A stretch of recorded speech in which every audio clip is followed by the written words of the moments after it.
स्ववैदिकः स पुण्यात्मा स धन्यः स बुधो मतः शिवनामजपासक्तः यो नित्यं भुवि मानवः।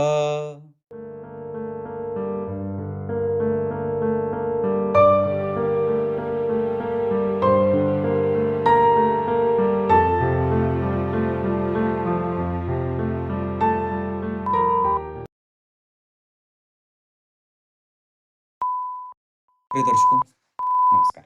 एक बार फिर से उपस्थित हूँ आप सबके सामने मंगलवार के कार्यक्रम में। धनेश कब महाधनी बनाते हैं, कैसी स्थिति आपकी कुंडली के धन भाव की होनी चाहिए, तब जा करके वो व्यक्ति खूब सारा धन इकट्ठा करता है या अपने जीवन काल में बहुत सारा धन कमा लेता है, पराक्रमी होता है और बहुत ज़्यादा महत्वाकांक्षा की पूर्ति करने वाला भी होता है। शुरू करते हैं आज का कार्यक्रम। कहीं नहीं जाना है, बिल्कुल बन के रहिएगा। कार्यक्रम के आरंभ में जो मैंने श्लोक पढ़ा है वो शिव पुराण का है, जिसका अर्थ कार्यक्रम के अंतिम में बताऊंगा। बात कहते हैं कि जन्म कुंडली के धन भाव से अब जब इसको चारों पुरुषार्थों में, धर्म अर्थ काम मोक्ष में 12 भावों को जब विभाजित करते हैं तो ये धर्म भाव है और ये अर्थ का भाव है, ये काम का भाव है, ये मोक्ष का भाव है। तो धन भाव जो होता है वो अर्थ का भाव, वहां से आपके जीवन में जुड़ने वाले अर्थ के बारे में विचार किया जाता है, कितना प्रचुर मात्रा में। अब बहुत सामान्यतया बात बनी कि जब जन्म कुंडली के द्वितीय भाव में किसी भी ऐसे राशि का निर्माण हो जाए, बहुत ध्यान से समझिएगा, जो स्थिर प्रकृति की हो, 2, 5, 8 और 11। जब जन्म कुंडली के द्वितीय भाव में इन राशियों का निर्माण हो जाए तो इसका अर्थ एक पहला ये निकलेगा कि वो व्यक्ति या उस व्यक्ति के जीवन में जो धन के आने की गति होगी और जो धन के ठहरने की गति होगी वो बहुत स्थिर प्रकृति की होगी। धन को कैसे देख रहा है वो ग्रह, वो भाव कैसे देख रहा है कि उसकी राशि वो भाव में कैसी राशि बनी है, मतलब चंचल राशि बनी, स्थिर राशि बनी या द्विस्वाभाविक राशि बनी। अगर स्थिर राशि बनी है तो धन उसके जीवन में आएगा और रुकेगा। अगर चर प्रकृति की राशि बनी है 1, 4, 7 और 10 द्वितीय भाव में, तो उसके जीवन में धन आएगा और चला जाएगा, रुकने में थोड़ी दिक्कत होगी, मतलब उसके जीवन में धन का व्यय भी रहेगा। अब ऐसा नहीं है कि स्थिर प्रकृति की राशि बनी है तो उसके जीवन में व्यय नहीं होगा, व्यय होगा, पर उसके पास धन कुछ देर तक रुक जाएगा। या ये भी कह सकते हैं कि उसके जीवन का जो व्यय होगा वो काफी सामान्यतया अच्छे चीजों पे खर्च होगा। तीसरा सिद्धांत कि अगर जन्म कुंडली के धन भाव में द्विस्वाभाविक राशियों का निर्माण हो जाए, 3, 6, 9 और 12, तो उस व्यक्ति के जीवन में भी धन काफी प्रचुर मात्रा में आते हुए देखा जाता है। या ये कह सकते हैं कि वहां उस व्यक्ति के जीवन में धन का आवागमन बना रहता है, मतलब वहां पे द्विस्वाभाविक राशि होने के कारण सामान्यतया सम संख्या की राशि या स्थिर प्रकृति की राशि, या ये कह सकते हैं कि द्वितीय भाव में जब मिथुन, कन्या, धनु और मीन राशि का निर्माण हो जाए तो वो स्त्रियोचित राशियां बन जाती हैं। 12 नंबर स्त्रियोचित राशि, 6 नंबर स्त्रियोचित राशि, 3 नंबर और जो 9 नंबर है ये पुरुषोचित राशियां हैं। तो अगर पुरुष लिंग की राशि का निर्माण हुआ है, अब यहाँ पे एक बात और भी जोड़ना होगा कि अगर वहां धन भाव में विषम संख्या का निर्माण हुआ, ये तो मैंने चर, स्थिर और द्विस्वभाव बता दिया, लेकिन अगर धन भाव में विषम संख्या की राशि का निर्माण हुआ है 1, 3, 5, 7, 9 और 11, तो अब व्यक्ति वहां थोड़ी मेहनत करेगा तब उसको धन आएगा उसके जीवन में, बहुत ध्यान से समझिएगा। और अगर वहां धन भाव में किसी भी तरीके से सम संख्या की राशि का निर्माण हुआ है, 2, 4, 6, 8, 10 और 12, तो व्यक्ति के जीवन में थोड़ी कम मेहनत करने के बाद भी उसके पास धन आता रहता है। धन भाव जो होता है भगवान, वो वस्तुतः पैतृक संपत्ति का भी होता है। तो जब वहां पे स्थिर प्रकृति की राशि बनेगी 2, 5, 8, 11, तो व्यक्ति के पैतृक संपत्ति से युक्त होते उसे देखा जाता है, मतलब पिता की संपत्ति उसके पास रहेगी। और साथ ही साथ अगर पुरुष तत्व की राशि वहां बनी है विषम संख्या की 1 3 5 7 9 11, तो उस व्यक्ति के पास अपने मेहनत से वो धन कमाता है, उसके पास पैतृक संपत्ति चाहे रहे या न रहे, फिर भी वो चाहता है कि उसके पास जितना भी धन हो या जितना भी उसके जीवन की उत्कंठा है, जितनी भी जिज्ञासा है धन कमाने की, वो स्वयं के पराक्रम से वो उसे पूरा करना चाहता है, या वैसी प्रकृति हो जाती है। लेकिन अगर समसंख्या की राशि बनी है 2 4 6 8 10 और 12, तो व्यक्ति उसको विरासत में भी बहुत अच्छी संपत्ति मिल जाती है, और उसके पिता के पास, उसके माता के पास, उसके अपने भी संपत्ति में वो बहुत सारी संपत्ति इकट्ठा कर लेता है, जोड़ता है। मतलब थोड़ी आसानी से, थोड़ी सरलता से सम संख्या की राशि में उसको मिल जाती हैं चीजें। या ये कह सकते हैं कि उसके दादा परदादा ने कुछ संपत्ति छोड़ दी, खेत के नाम पे, जमीन के नाम पे, जायदाद के नाम पे, शहर में जायदाद के नाम पे, जिसका सुख उसको वो मिलता रहता है। तो ये तो राशियों की बात रही। अब बात करते हैं ग्रहों की। तो जब जन्म कुंडली के दूसरे भाव में मंगल अकेले बैठ जाते हों, तो वो व्यक्ति ना कंजूस प्रवृत्ति का भी हो जाता है। जब सूर्य बैठ जाएंगे, तो व्यक्ति ना दूसरों को दिखाने के लिए धन खर्च करता है। जब चंद्रमा बैठ जाएंगे, तो व्यक्ति खूब सारा धन इकट्ठा भी करता है और खूब जल्दी जल्दी धन कमाता भी है। जल्दी जल्दी, आज भी 10,000 आ गया, कल भी 15,000 आ गया, कल 20 लाख आ गया, कल 25 लाख आ गया, ऐसा वाला संपत्ति उसके पास चंद्रमा देते रहते हैं। तो चंद्रमा, सूर्य और मंगल की बात हो गई। बुध जब रहेंगे, तो उस व्यक्ति के जीवन में स्थिरता बनी रहती है। लगभग वो धन रोज दिन थोड़ा थोड़ा कमाता रहता है, और धन को व्यय करने पे उसका ध्यान ज्यादा जाता है कि कैसे धन को सही व्यय किया जाए, गलत जगह पे व्यय नहीं करना चाहता। गुरु जब बैठेंगे, तो वो धन से उनकी विशेष बहुत ज्यादा लिप्सा होती नहीं है। तो वो जो आ गया उसमें संतुष्ट है, नहीं आया तो भी उसको बहुत ज्यादा चिंता नहीं है, आ गया तो भी उसको बहुत ज्यादा हर्ष और विषाद नहीं है। आ गया तो ठीक, नहीं आया तो भी ठीक, बस वो इतना जरूर पक्का करना चाहता है कि उसका धन गलत जगह पे व्यय ना हो। जुआ में, सट्टा में, लॉटरी में, वेश्यावृत्ति में, गलत जगह पे धन वो व्यय नहीं करना चाहता है।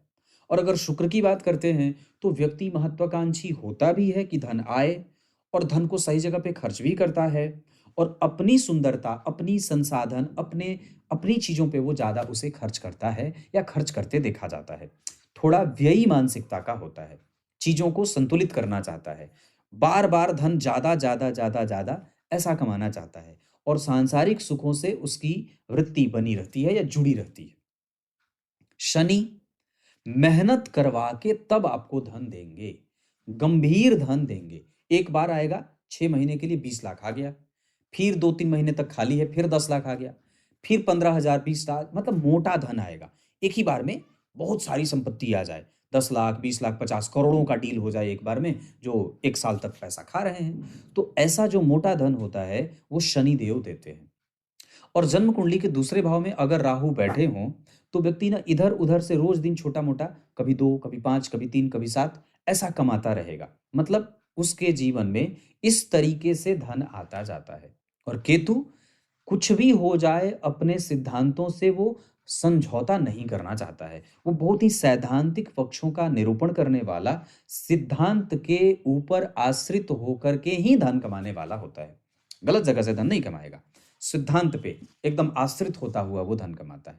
तो मैंने पूर्व में बात की राशियों के बारे में, चर प्रकृति की राशि के बारे में बात की, स्थिर प्रकृति की राशि के बारे में बात की, द्विस्वाभाविक राशि के बारे में बात की, सम संख्या की राशि के बारे में बात किया, और विषम संख्या की राशि के बारे में बात किया, और सभी ग्रहों के बारे में बात किया। अब बात करते हैं भावों का। तो द्वितीय भाव के अधिपति जन्म कुंडली के कौन से भाव में रहेंगे तो ज्यादा अच्छे परिणाम करते देखे गए हैं, ये अब मैं आपको बताता हूं। धन भाव के स्वामी अगर धन भाव में बैठे हों और गुरु के साथ बैठे हों, तो व्यक्ति के जीवन में खूब सारा धन आता है। धन भाव के स्वामी पंचम भाव में बैठे हों और गुरु के साथ बैठे हों, तो ये भी बहुत अच्छी संपत्ति अर्जित करने वाला और पिता की संपत्ति का सुख प्राप्त करने वाला बना देते हैं। धन भाव के स्वामी नवम भाव में बैठे हों, तो धन थोड़ी बहुत चिंताओं के साथ आता है, पर उसके पास धन रहता है, पर उस धन के लिए प्रायः झगड़े भी होते देखे गए हैं। थोड़े से धन में फंस जाएं, धन उलझ जाए, अटक जाए, जिसको दिए हैं उससे निकले नहीं, जो है उसके लाभ के लिए व्यक्ति चिंतित रहता है। धन भाव के अधिपति दशम में अगर बैठे हों और गुरु के साथ बैठे हों, शनि के साथ बैठे हों, सूर्य के साथ बैठे हों, मंगल के साथ बैठे हों, तो व्यक्ति के पास जीवन भर धन आता रहता है और हमेशा उसके पास काम मिलता रहता है। ऐसी अवस्था में उसके पास धन की अतिरिक्त जो है वो जुगाड़ बनी रहती है। वो कभी यहाँ से भी कमा लेगा, कभी वहाँ से भी कमा लेगा। बहुत सारे जगहों से उसके पास धन आता रहता है, मतलब आगमन के सोर्स कई सारे होते हैं। उसके बाद धन भाव के अधिपति अगर लाभ भाव में बैठे हों तो ये कहना ही नहीं है कि ये कितना ज़्यादा और कितनी ऊंची बात हो जाती है धन के लिए। मतलब अगर धन भाव के अधिपति लाभ भाव में संबंध बना रहे हैं तो ये अतिरिक्त नहीं, श्रेष्ठ लाभ के योग बना देते हैं। ये भी आपको प्रचुर मात्रा में अच्छा खासा धन दे देते हैं। तो नुकसान कहाँ होता है? तो अगर धन भाव के अधिपति तृतीय में बैठते हों तो मेहनत करके धन कमाना पड़ता है। धन भाव के अधिपति छठवें भाव में बैठते हों तो ऋणानुबंधन में व्यक्ति रहता है। धन भाव के अधिपति चतुर्थ में बैठे हों तो किसी दूसरे के ऊपर आश्रित रहना पड़ता है। धन भाव के अधिपति सप्तम में बैठे हों तो व्यक्ति को व्यापार से धन आता है और कभी ज्यादा कभी कम आता है। धन भाव के अधिपति अष्टम में बैठे हों तो व्यक्ति का धन हानि होता है। धन भाव के अधिपति अटक जाए या लोग आपका लाभ ले लें, आप किसी को दे देंगे तो चला जाए, आपका लोग ले लेंगे तो आएगी नहीं, दोबारा वो पैसा घूम करके नहीं आता। धन भाव के अधिपति नवम में बताया, दशम में, एकादशवें में, 12वें में हो जाते हैं तो कष्ट देते हैं। फिर व्यक्ति के पास आमदनी अठन्नी और खर्चा रुपया वाली हालत हो जाती है। तो ऐसे आपने समग्र रूप से धन भाव पे एक प्रॉपर एक मैंने कार्यक्रम बना दिया। अब उसमें भी एक बड़ी गंभीर बात है, धन भाव में किस राशि का बनना ज्यादा अच्छा होगा? धन भाव में स्थिर राशि का बनना ज्यादा अच्छा होगा। 2, 5, 8 और 11। दूसरे नंबर पे धन भाव में कौन सी राशि का बनना अच्छा होगा? तो 1, 4, 7 और 10। यहां आपको पिता से बहुत अच्छी संपत्ति मिल जाती है, आपको आगे बढ़ने में आसानी हो जाती है। अब जैसे मान लीजिए, उदाहरण देता हूं, मेरे पिता ने मेरे लिए अगर कुछ रखा नहीं तो मुझे पहले उतना रखना पड़ेगा, फिर उससे आगे बढ़ना पड़ेगा। पहले मुझे अपने घर के साधन जुटाने पड़ेंगे, फिर मैं समाज में अपने आप को मजबूती से ला पाऊंगा। तो वो जो मेहनत आपकी करनी पड़ती है आपको, वो आपको नहीं करना पड़ जाता है। आपके पास घर है, आपके पास गाड़ी है, आपके पास बंगला है, आपके पास घर के साधन है, आपका समाज में नाम है, तो आप जब कभी भी करेंगे तो अब आप उससे ज्यादा ही करेंगे, आगे ही करेंगे, तो आपका समय बच गया, आपके पैसे भी बच गए। तो इस मामले में कि पैतृक संपत्ति ज्यादा बढ़िया मिल जाती है, ये मिल जाती है 1, 4, 7, 10 अगर जन्म कुंडली के द्वितीय भाव पे लिखा हो तो। स्थिर राशि बन गई तो स्थिर आप बना भी दिए और आपके पास है भी। द्विस्वाभाविक वाले में व्यक्ति बीच का बना रहता है, न तो बहुत ज्यादा मतलब उसके पास होता भी है और उसको कुछ चीजें अपने से करनी भी पड़ती है। तो यह है आपका धन भाव समग्र रूप से।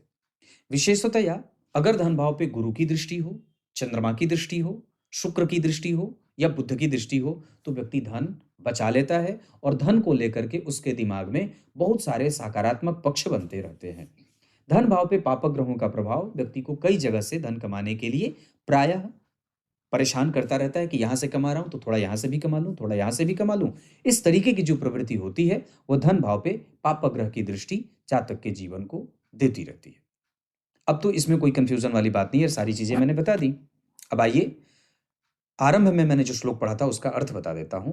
कार्यक्रम के आरंभ में जो मैंने श्लोक पढ़ा था वो शिव पुराण का था, जिसका अर्थ कहता है कि जो व्यक्ति इस धरातल पे भगवान शिव के नामों का स्मरण करता है, रुद्राक्ष धारण करता है और उनकी भक्ति में लीन रहता है, वो निश्चित रूप से पुण्यात्मा है और धन्यवाद का पात्र भी है, और उसके दर्शन से लोगों का कल्याण भी हो जाता है। तब तक के लिए बहुत बहुत नमस्कार।